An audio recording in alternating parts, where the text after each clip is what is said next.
Após as fortes chuvas que atingiram o estado nos últimos dias, uma das principais preocupações dos órgãos que atuam no setor hídrico é com as barragens de Sergipe. Por enquanto, não há perigo de rompimento. Nos últimos dias, vários municípios do interior do estado foram atingidos por fortes chuvas. Itabaiana, Lagarto e Frei Paulo são algumas das cidades afetadas. E os principais reservatórios do estado, que abastecem cerca de 500 mil pessoas, estão sendo monitorados. Nós monitoramos 7 barragens, das principais barragens do estado, que têm mais uso para abastecimento humano e para os projetos de irrigação. Dessas barragens, a maioria delas, elas ainda estão abaixo do nível esperado para a época. Mesmo com essas chuvas, as barragens, por exemplo, Tobias Barreto, que é a barragem de Abiberi, a barragem Governador João Alves Filho, que é Itabaiana, elas acabaram recebendo pouca água.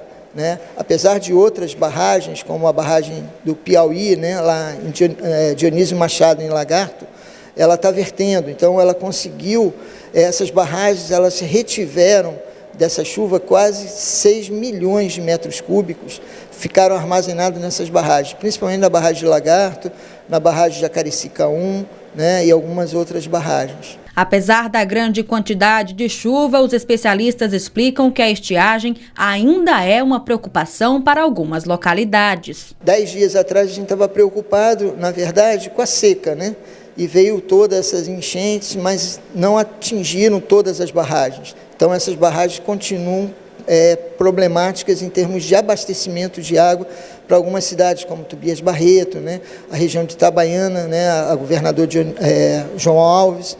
Então a gente está monitorando dessa forma. E os meteorologistas estão em alerta para as mudanças climáticas. As chuvas convectivas e outros fenômenos da natureza têm contribuído para o alto volume pluviométrico. Essas chuvas são consideradas chuvas de verão, então chuvas que são muito convectivas, carregadas de ventos fortes, trovoadas, descargas elétricas, por conta da oscilação Madden-Júnior, ou seja, o transporte de umidade estava muito intenso e deve continuar até o dia 19, esse transporte de umidade no nordeste do Brasil, e a atuação de 2 sistemas meteorológicos, como um vórtice ciclônico de altos níveis, que é o VECAM. A borda oeste desse VECAM estava próximo ao estado, então fazendo com que as nuvens convectivas se deslocassem até o estado de Sergipe, como também as ACAS, que o posicionamento dela normalmente é na região sudeste do Brasil, e ela estava atuando ao norte do estado da Bahia, então muito próximo do estado de Sergipe, favorecendo também essas chuvas intensas,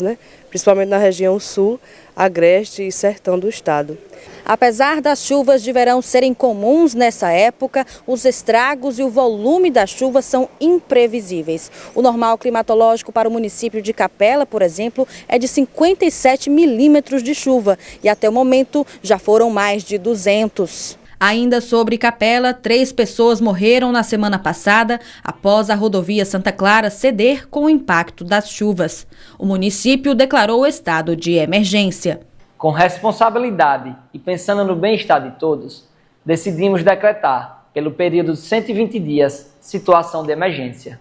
Essa medida é fundamental não apenas para dar rapidez aos reparos necessários, mas também para que possamos buscar junto ao governo do estado e ao governo federal os recursos indispensáveis para a reconstrução e, em especial, para a liberação da rodovia SE 438. Em razão deste decreto, decidimos cancelar as festividades promovidas pela gestão municipal em homenagem à nossa padroeira, que seriam realizados nos dias 1 e 2 de fevereiro. Já conversei com o Padre Aécio sobre essa decisão, que, embora difícil, é a mais responsável diante do que estamos vivendo.